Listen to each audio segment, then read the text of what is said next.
Dahod collector કચેરી ખાતે collector Yogesh નિરગુડેની અધ્યક્ષતા હેઠળ ડીએલસીસી ડીએલઆરસીની રિવ્યુ બેઠક યોજાઈ. આ તારીખ 11/2/2026 બુધવારના રોજ સવારે 11:30 સુધીમાં આપેલ માહિતી અનુસાર દાહોદ જિલ્લા સેવા સદન ખાતે જિલ્લા કલેક્ટર યોગેશ નિરગુડેના અધ્યક્ષસ્થાને દાહોદ જિલ્લાની તમામ બેંકોના મેનેજર સાથે બેંકની કામગીરી અંગે ડીએલસીસી ડીએલઆરસી 4 ડિસેમ્બર 2025 ક્વાર્ટર્સ એન્ડની રિવ્યુ બેઠકનું આયોજન કરાયું હતું. આ દરમિયાન લીડ ડિસ્ટ્રિક્ટ મેનેજર પરમારે વર્ષ 2025 ડિસેમ્બર એન્ડ સુધીની વિગતો પ્રેઝન્ટેશન થકી દાહોદ જિલ્લાના તમામ તાલુકા વાઇઝ બેંકની કામગીરી અંગે વિસ્તારપૂર્વક આંકડાકીય માહિતી વિગતો રજૂ કરી હતી, જેમાં જન સુરક્ષા સ્કીમ પર વધુ ભાર મૂકવામાં આવ્યો હતો.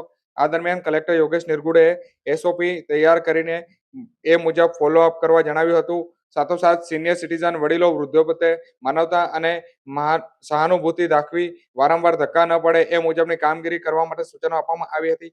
બેંકની કામગીરી વિશે તમામ નાગરિકોને જાગૃત થાય અને જાણકાર થાય એ માટે અવેરનેસ કામગીરી પર કરવા માટે પણ સૂચનો કરાયા હતા. જિલ્લા વિકાસ અધિકારી સ્મિત લોઢા સાહેબે પણ જણાવ્યું હતું કે ઇનએક્ટિવિટી એકાઉન્ટને એક્ટિવ કરવા ઝુંબેશ સાથે કામગીરી કરવા સાથે ફાઇનાન્શિયલ ડિસિપ્લિન રાખવા લોકોમાં અવેરનેસ સાથે તેમજ ખૂબ જ જરૂરી છે. સમયસર પેન્ડિંગ કામગીરી પૂર્ણ થાય એ મહત્વનું છે. આ વિશે દાહોદ ધારાસભ્ય કનૈયાલાલ કિશોરીએ પણ તેમના સૂચનો રજૂ કર્યા હતા.